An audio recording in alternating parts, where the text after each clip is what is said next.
It's gonna be all right tonight when I pray. Tonight when I pray. Without my old friend, it wouldn't be the same. At times when I need him, I call his name and he tells me it's gonna be all right. Tonight when I pray. Tonight when I pray. Dear Lord, dear Lord. Hello everyone, good evening. My name is Krishna Varela. Welcome to the Krishna International Magazine Show. Every of my shows I title The Power of Something because I believe that the power is in everything. I believe that the power is in you, is in me, is in all of us. We are the power. So tonight's show will be the power of the image maker. And I have here as my guest a famous African-American artist, a teacher, a mentor, everything is the real what we call the power of image maker. Mr. Paul, good night. How are you? Good evening, good night. Thank you. Thank you so much to be in my show. It's a pleasure. Let's talk about it, Paul. Okay. All right. I had a great opportunity to watch a movie of your life story, and was impressed with everything that I saw. So you are the man of many talents. The show is not going to be enough to the people know everything about your life story. Okay. But I will try to do my best, and it will be my pleasure to use this TV show as a vehicle so you guys can get to know a little bit about his unique talent. Thank you. Thank you, Emilio. So feel at home. Don't be So nervous. let's talk about your many talents and experience. Okay. So your art has been featuring many movies like Ghost. You want to talk about that? You want to comment? That was a fortunate accident. I think at the time there was probably about 2 or 3 other artists who had their works on TV. And there was a place called Hollywood Cinema Arts, and it was a huge warehouse of artwork. And at that time, they were having a lot of black sitcoms, TV, and they were starting to come out with movies.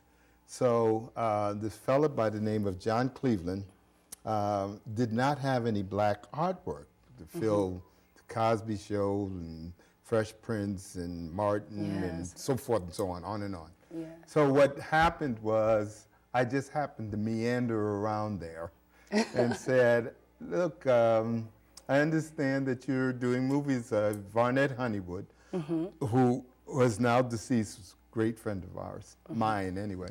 And she basically was saying, you should show your work to John Cleveland.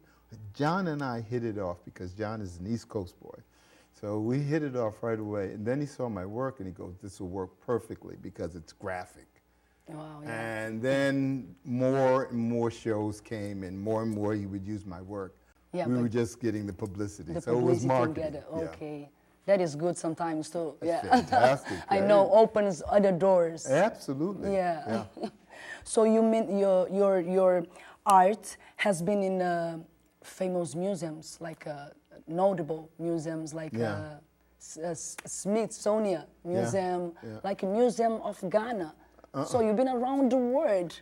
So you want to talk about that exposition too? I mean, a lot of things happen because I'm in the right place at the right time. I think the Smithsonian thing, they were actually looking for art to go into the Smithsonian, and I had a show going on in Washington, D.C. At the time. It was at the Triangle Gallery. And they just happened to stumble in, and they said, we want to see who was showing, and I happened to be showing at the time, and boom, the rest is history. Ghana was another thing that a group of us were asked to come to Ghana, and they looked at this particular piece. Was the Ghanaian piece that they put in that exhibit. So There's a lot of things that happened without me pushing them, but I was in the right place. Great, this is great. Your arts, there is no one word that can define them. Okay. They unbelievable, unique, distinct, everything. It's amazing. I get opportunity to know your studio. So you guys must know that.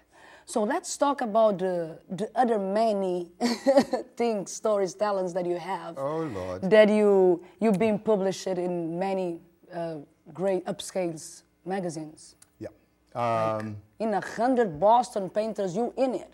Yeah. Yeah. This is fantastic. I wish I could take a lot of the credit for things that had happened to me.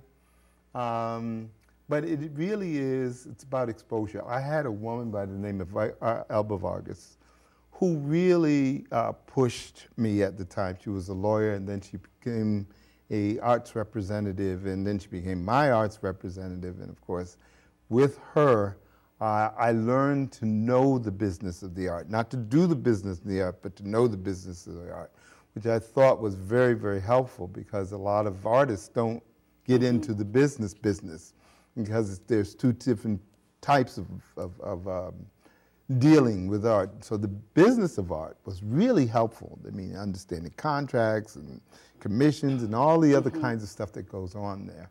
So to get in on the ground floor, because at one point you realize that African American art was not really respected. Yes. There was an old German philosopher, his name was Hegel. He was a German philosopher, and he said that black art, brown art, he didn't call it black art at that time, he said it was brown art and that kind of stuff, was pre-logical. What that meant was that we didn't have a school of art. We didn't have a process. So all of what we did as artists was just emotional. And so therefore it was looked at in a way that it was, okay, these are just the neighbors just doing their thing. But if you look at some of the old Benin African art, some of the newer Shona art, and that kind of thing, you will see that the process began in Africa. Especially if you look at some of the Benin art, the lost wax sculpture, and the all of your bronze sculptures today was a derivative of the African art, the lost wax process in Benin sculpture. So all of your bronze sculptures, all of the presidents and everything that you see today started in Africa. Wow. So how do you think your art is the best understood? Represented? Yeah. Okay, I think because the Cosby Show was a popular show at that time. And so you were seeing it on a regular basis. It came on every week. That sort of helped me get over, but the Fresh Prince of Bel-Air, which was, these were 80s, 90s shows, that catapulted me into something, because they put the artwork in a very prominent place. Yeah. And so wherever you would walk by, you would see that particular piece. And we then were selling prints of the pieces that were on these TV shows. And we could not sell that piece. It was called Red Snap. I wish I would have brought it. We could not sell that piece for nothing in the world until they saw it on the Fresh Prince. And I was saying, how do people look at a TV show and see the artwork? Because, you know, you watch the TV show for whatever the TV show is about. But we had an incredible run on that particular piece, because one, I guess everybody was watching the Fresh Prince at the time. And two, it was just one of those things that it just snapped. And the next thing you know, we were selling that piece like crazy. So that's marketing. Yes. And that was very, very helpful. Good, yeah. Okay, great. Good to know, because I was wondering which one would it be for you, because everyone can think what they want. Yeah. How does it feel to have a famous people like Maya Angelou? Yeah. Yeah. Lionel Rich, Samuel Jackson. Yeah. Morgan Freeman, a lot of those famous people to have your art. How does it feel to be recognized with some other artists like that? I think that's it's a great compliment to have those people as owning a piece of my artwork. But those are people that, you know, are recognized names. The people who really generated or really helped me in terms of making a living off of it was not these moguls, these magic moguls, which were very, very helpful. But it was the everyday person who were buying the prints at that time. And they were putting them on them walls, and somebody else would say, where did you get that print? And that's where the real money came from. And that's why I appreciate the everyday person who bought these prints and put them on their wall, and then somebody else would ask about it, and somebody else would ask about it. I don't discount these huge names. I think that's great, but I recognize where the real money came from. And I still, at this stage in my life, I still feel as though I'm always working from the bottom.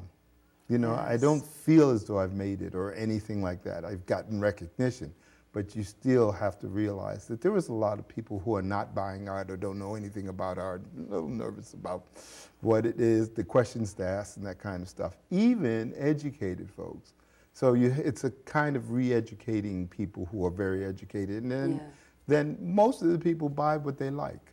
And maybe it may not be my piece, it might be somebody else's piece, and you're basically able to help educate them, and I think that's the best part. When you start to realize more the value of this word, image maker. Yeah. But if you can tell a quick story, just so they can realize, The image maker? Yeah. Okay. John Biggards, who was my mentor. Yeah. Incredible artist. I met him in Africa, and in Africa, I remember him looking at me. I didn't know who he was. I remember him looking at me, and I was drawing. And he goes, oh, so you think you're an artist, aren't you?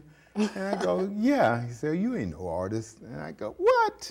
And the next day, I'm trying to do this fast. The next day I saw him, I was all angry, gorilla-faced and everything. And he goes, I said, you wasn't no artist yesterday. I said, yeah, man, get on out of my face. Yeah. And he goes, you're not an artist, you're an image maker. I said, oh. Now, he deflated me and then he inflated me. Wow. And I'm saying, oh, wow. So now I found out who John Biggards was, and he was a huge name in the art field. And so I would call him all the time for mentorship and things like that, and he'd give me very short conversation. One day I was walking down the street, and this brother said, oh, there goes the artist. I said, oh, no, I'm not an artist. I'm an image maker. He said, man, everybody's an image maker. I said, wow. It never dawned on me. So I called John back, and I said, John, you said I was an image maker. He goes, yes, I did. I said, but John, everybody's an image maker. And he goes, oh, you got it. Now I can teach you. And that's the whole thing, is that the mentor finds the student, not the student finds the mentor. And I realized how important that was, is that he was testing me. All of these conversations and stuff like that, he wasn't teaching me. He was testing me. And when I understood what he was talking about, then I was ready for him to teach me. Wow, beautiful lesson. So we all are an image maker. Exactly. So what kind of image that you're going to make is important. Yeah. Because you can make bad images. Yeah. You know, but we all make an image. That's right. Yeah, That's this is great. So we're gonna take a small break to see a little video of Mr. Paul made by Mr. Dennis Salomon.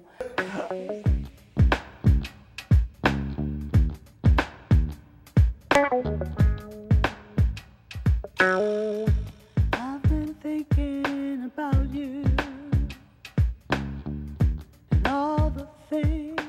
So what you're looking at is our workspace and our gallery space. Some of the pictures that you see here are pieces that I've done over the last 10 to 15 years. Okay, this piece here, this is a very small, this is a piece that I did when I was in Haiti. It's sort of a religious piece. It's called Sister Katie and the Fan Club. The fan, obviously, are fans that you see here. And they're sitting in these pews, and I kind of like that. But the interesting thing about this particular piece is that it's in the shape of Africa. Now, this piece here is a piece that's very dear to me. It's called, If I Wasn't Your Daughter, Would You Still Love Me? And it came out of an experience that I had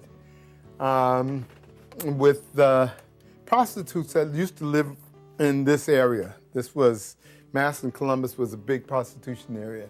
Long and short of it is that a lot of the prostitutes were being killed. There was probably about 9 of them. And there was no big outcry about it because they simply were prostitutes.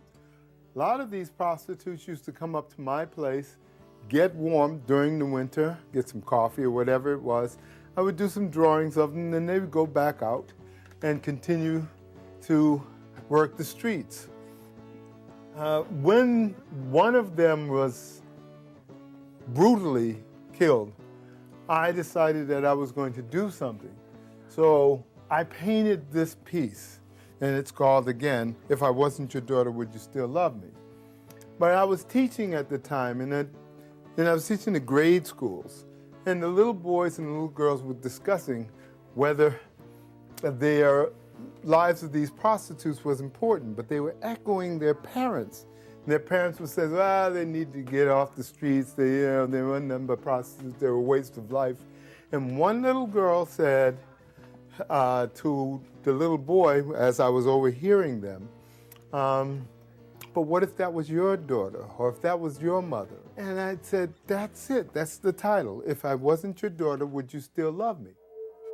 An opportunity to use the gifts that I've been given to paint the things that make a difference in all of our lives, then you have a voice, you have a choice, you have an audience, and you have a gift.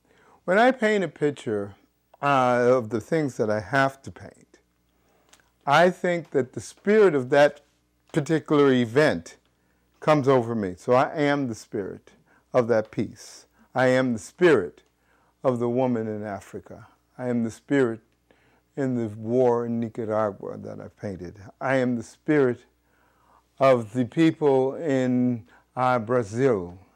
I am the spirit of the people in Haiti and all around the world. I feel that I am the spirit that I call forth, or they call forth, for me to make this contribution. I am a citizen.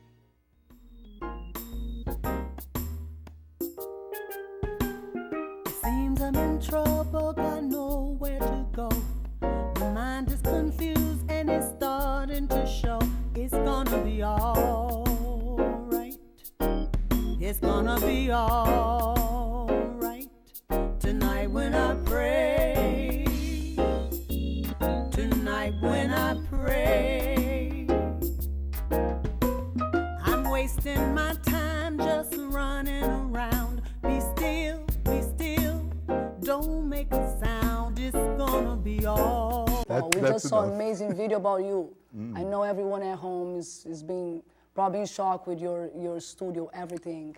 So there is many positive words that can define your work, like you are distinctive, unique, has character, your paintings is symbolic, has culture on it. It's just beautiful, beautiful, beautiful, beautiful. How do you get inspired? I think the same thing that motivates most people or inspires most people, where they've been, the people, the culture, the spirit of the person, the spirit of a country, their habits, the development. You go, especially when you go into another country, you're like a child. So you're absorbing everything. Yes. And when you're absorbing everything and you have an outlet, for me, my outlet is my art, it's easy to regurgitate that and just, and find a way of trying to develop the same feeling that you saw in that country and make it relatable in this one. Doesn't matter where it is. Even if I went down to New Orleans or someplace like that, you're just trying to capture what you see because that becomes my voice. You mentioned something that when you learn something, you should pass always. It's not for you. Yeah, that's right. You remembered that? I remember that's right. that you that's said. Right. And I said that's why. Whatever you learn doesn't belong to you. And if you don't pass it on, what good was it, huh? Yes. Yeah, I mean, it really doesn't. This is what's happening in the studio. I mean, you're hoping that the people in the studio, whether behind the camera or in front of the camera, or just managing it, those people who will go out there and continue to do what is right with their talent. But you already been in Senegal, Zimbabwe, Brazil, Haiti, Nicaragua. You are a traveler man. Well, the arts have brought me around there. Yeah, I didn't so how this traveling influence your art? Oh, greatly. One, because I stayed there for long periods of time. Like in Haiti, I was there for 9, 10 months. Wow. And the influence of the culture and the people and everything is amazing. Along with, I mean, I think as an artist, you're not threatened. Yeah. You're not a threatening commodity. And people come around and they watch you draw. And they're curious about, drawing something three-dimensional on a two-dimensional plane. And I would go into the marketplaces and the people would bring their little children so I could draw their little children. And then they would feed me. And I would, of course, marketplaces anywhere is the newspaper. So people would tell you where to shop, what's going on, who's doing what, who's the 911. And I actually learned a lot about the culture because you're an observer. You're not a tourist anymore. You're sitting there as an observer of the life of the people, and you're just drawing. And you become one of them, a local. And about Brazil, I know that you've been in Bahia, Salvador da Bahia. Yeah. And I know that you did a great work with some famous band, drums band, Olodum in Brazil with Michael Jackson. Exactly. On that great songs, what is the song? Do they really care about us? Yeah, do they really care about Yeah, us? yeah. That one was such a beautiful, great. Olodum is a group of drummers who've played with people like Paul Simons and Michael Jackson and so forth and so on, played all around the world. Now, it would just happen again. Right place, right time. A woman asked me, said, what do you do? I says, I'm an artist. And they said, do you want to be an artist on the set with Michael Jackson and Spike Lee? And I said, absolutely. Are you kidding? Wow. And so, I mean, I was supposed to be drawing whatever was going on, but I was just mesmerized. And then I came back and I did the whole thing on Olodum because I thought Olodum was really a powerful, I wish I would have brought that piece here. A powerful group. I mean, it was thunder, and it was an organization. And music was one of the ways that the people was able to raise money. Olodum was just not a group, but they raised money for the community, which Pelourinho, which was sort of like, at the time it was South Bronx or something like that. And they were there to enrich the neighborhood, to get money so they can improve their buildings and that kind of stuff. Michael Jackson poured a whole lot of money in there. Spike Lee poured a lot of money in there. And they did very well. And they did very, very well. Very, very well. He was a master at what he did. So it's a pleasure to have the opportunity to get to know him. Especially now that he's not in this world, Thank you. Thank you for allowing me to be here. I appreciate it. Yes, if you have one thing to tell to your viewers, what do you would say? Knowing that we're talking about the power of image maker. I think that the people should be aware that they are image makers, that everybody is an image maker. Everybody on this set is an image maker. You have to decide what kind of image you're going to make and be responsible for it. Wow. That is really critical because then it helps you set your own goals and know that it's going to pay off. After I told John, I said, John, after you're dead, I am going to keep you alive because I talk about you all the time. All the time. And so I would like to think that somebody, after I'm long gone, would say, that Goodnight guy, he said such and such and such, said, made me think, I wanted to be an artist. I'd like to be remembered like that I made a difference in somebody's life. Wow, and you just made a difference right now. Is I'm that pretty right? sure that the people at home right now will be more committed and will remember that they are, like you are, an image maker. Thank you so much for watching Krishna International Magazine Show. Tonight was the power of the image maker, and I had here as my guest, DePaul Goodnight, my friend, my neighbor. Thank you, my crew, fantastic, that helped me make this amazing show. Thank you, the viewers. Thank you, Paul. Thank you all. Thank you, America. Thank you, world. I will put this in all social media. Have a lovely night. Thank you. Thank you. Can you paint me?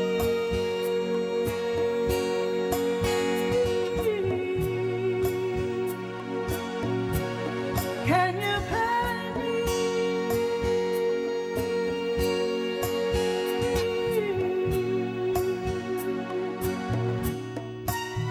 Can you lay me on the canvas with the stroke of